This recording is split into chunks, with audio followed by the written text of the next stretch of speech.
T20 World cup గెలిచిన కెప్టెన్పై వేటు పడనుందా? వినడానికి చాలా ఆశ్చర్యంగా, నమ్మశక్యంగా లేదు కదా! కానీ భారత్ క్రికెట్ వర్గాల్లో ఇప్పుడు ఇదే hot topic. Rohit Sharma retirement తర్వాత టీ20 పగ్గాలు చేపట్టి 2026 వరల్డ్ కప్ కూడా అందించిన సూర్యకుమార్ యాదవ్ ఇప్పుడు తన కెప్టెన్సీ కోల్పోయే ప్రమాదంలో ఉన్నాడని వార్తలు గుప్పమంటున్నాయి. అసలు వరల్డ్ కప్ లాంటి మెగా టోర్నీ గెలిచిన తర్వాత ఒక కెప్టెన్ భవిష్యత్తు ఎందుకు ప్రశ్నార్థకంగా మారింది? ఈ చర్చకు కారణం ఏంటి? సూర్యకుమార్ యాదవ్ తర్వాత కెప్టెన్సీ కోసం పోటీ పడుతున్న ఆ ముగ్గురు ఆటగాళ్లు ఎవరు? ఈ రేసులో ఎవరికి ఛాన్సులు ఎక్కువగా ఉన్నాయి? ఈ వీడియోలు అన్నిటి గురించి వివరంగా చర్చిద్దాం. ముందుగా ఒక విషయం క్లియర్ చేసుకుందాం. కెప్టెన్ గా సూర్యకుమార్ యాదవ్ రికార్డు అద్భుతం. అతని కెప్టెన్సీలో భారత్ వరుసగా సిరీస్లు గెలవడమే కాకుండా 2025లో ఆసియా కప్, 2026 టీ20 వరల్డ్ కప్ ను కూడా గెలుచుకుంది. అయినా అతనిపై వేటు వేయాలనే ఆలోచన ఎందుకు వస్తుంది? దీనికి ఒకే ఒక్క కారణం, కానీ చాలా పెద్ద కారణం ఉంది. అదే కెప్టెన్సీ భారం, అతని బ్యాటింగ్ పై తీవ్రంగా ప్రభావం చూపడం. గణాంకాలు చూస్తే జూలై 2024లో కెప్టెన్సీ చేపట్టక ముందు సూర్యకుమార్ బ్యాటింగ్ సగటు టీ20లో దాదాపు 43గా ఉండేది. కానీ కెప్టెన్ అయ్యాక అతని సగటు 25కి పడిపోయిందని రిపోర్టులు చెబుతున్నాయి. ఇటీవల ముగిసిన ఐపీఎల్ 2026 సీజన్లో కూడా ముంబై ఇండియన్స్ తరఫున 13 మ్యాచ్ల్లో కేవలం 270 పరుగులు మాత్రమే చేసి నిరాశపరిచాడు. రోహిత్ శర్మ తర్వాత కెప్టెన్ గా సూర్యకుమార్ యాదవ్ బాధ్యతలు తీసుకున్నాడు. ఇప్పుడు బీసీసీఐ సెలెక్టర్లు కేవలం విజయాల గురించే కాకుండా ఒక లాంగ్ టర్మ్ ప్లాన్ తో ముందుకు వెళ్లాలని ఆలోచిస్తున్నట్లుగా ఉంది. వస్తున్న వార్తల ప్రకారం selection committee chairman Ajit Agarkar బృందం రాబోయే టీ20 ప్రపంచ కప్లను, ముఖ్యంగా 2028 లాస్ ఏంజల్స్ ఒలింపిక్ ను దృష్టిలో పెట్టుకుని ఒక యువ జట్టును, ఒక యువ నాయకుడును తయారు చేయాలని చూస్తుంది. ఒలింపిక్స్ లో క్రికెట్ ను చేర్చిన నేపథ్యంలో అక్కడ స్వర్ణం గెలవడమే బీసీసీఐకి ఒక ముఖ్యమైన లక్ష్యంగా మారింది. అందుకనే జట్టు పగ్గాలను ఒక యువ ఆటగాడికి ఇచ్చి రాబోయే 4 నుంచి 5 సంవత్సరాల పాటు జట్టును నడిపించేలా చూడాలన్నది వారి ప్లాన్ గా కనిపిస్తుంది. ఈ మొత్తం వ్యవహారంలో team India head coach Gautam Gambhir పాత్ర చాలా కీలకం కానుంది. గంభీర్ ఒక బలమైన దీర్ఘకాలిక దృష్టి ఉన్న వ్యక్తి. అతని ఆలోచనలు కొత్త కెప్టెన్ ఎంపికను ఖచ్చితంగా ప్రభావితం చేస్తాయి. కెప్టెన్సీ మార్పుపై ఫైనల్ నిర్ణయం తీసుకునే ముందు బీసీసీఐ గంభీర్ ను సంప్రదించనున్నదని కూడా వార్తలు వస్తున్నాయి. సూర్యకుమార్ వారసుని వెతికే పనిలో పడ్డ సెలెక్టర్ల దృష్టిలో ప్రధానంగా ముగ్గురు ఆటగాళ్ల పేర్లు బలంగా వినిపిస్తున్నాయి. వాళ్ళు శ్రేయస్ అయ్యర్, ఇషాన్ కిషన్ మరియు మన తెలుగు కుర్రాడు తిలక్ వర్మ. నిజానికి హార్దిక్ పాండ్యా, సంజు శాంసన్ వంటి పేర్లు కూడా చర్చలో ఉన్నాయి. కానీ ఈ ముగ్గురు 3 విభిన్నమైన ఆప్షన్లను సూచిస్తున్నారు. అనుభవం, దూకుడుతో కూడిన వికెట్ కీపింగ్ ఆప్షన్ మరియు భవిష్యత్ పెట్టుబడి. ఇప్పుడు ఒక్కొక్కరి బలాబలాలను చూద్దాం. ఈ రేసులో అందరికంటే ముందు వినిపిస్తున్న పేరు శ్రేయస్ అయ్యర్. ఇతడిని ఫేవరెట్ గా చూడడానికి కొన్ని బలమైన కారణాలు ఉన్నాయి. అయ్యర్ కు కెప్టెన్సీగా మంచి అనుభవం ఉంది. ఢిల్లీ క్యాపిటల్స్ తన నాయకత్వంలో ఫైనల్స్ కు తీసుకువెళ్లాడు. ఆ తర్వాత గౌతమ్ గంభీర్ మెంటర్షిప్ లోనే కోల్కతా నైట్ రైడర్స్ కు 2024లో ఐపీఎల్ ట్రోఫీని అందించాడు. పంజాబ్ కింగ్స్ ను కూడా ప్లే ఆఫ్ కు నడిపించడంలో అతని నాయకత్వ పటిమకు నిదర్శనం. ఒత్తిడిలో ప్రశాంతంగా ఉంటూ వ్యూహాత్మక నిర్ణయాలు తీసుకోగలడు. గతంలో ఇండియా ఏ జట్టుకు, భారత్ వన్డే జట్టుకు కొన్నిసార్లు వైస్ కెప్టెన్ గా కూడా అయ్యర్ ను పరిగణలోకి తీసుకున్నారు. ఇది సెలెక్టర్లకు అతని వైపు ఉన్న నమ్మకాన్ని సూచిస్తుంది.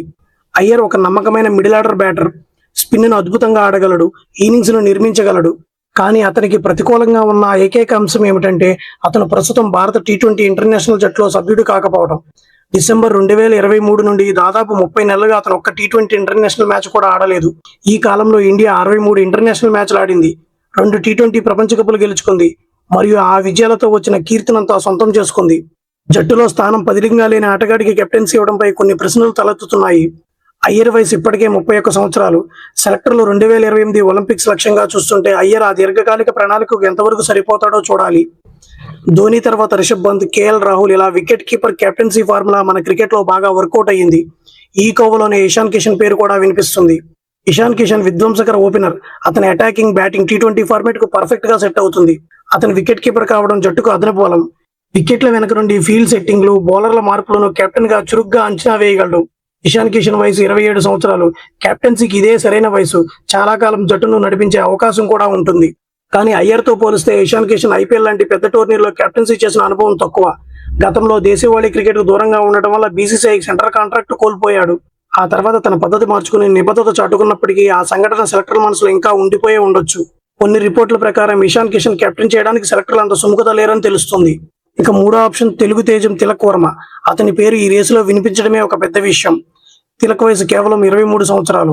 బీసీసీఐ అతడిని ఒక లాంగ్ టర్మ్ ప్రాజెక్ట్ గా చూస్తుందని గట్టిగా వినిపిస్తుంది.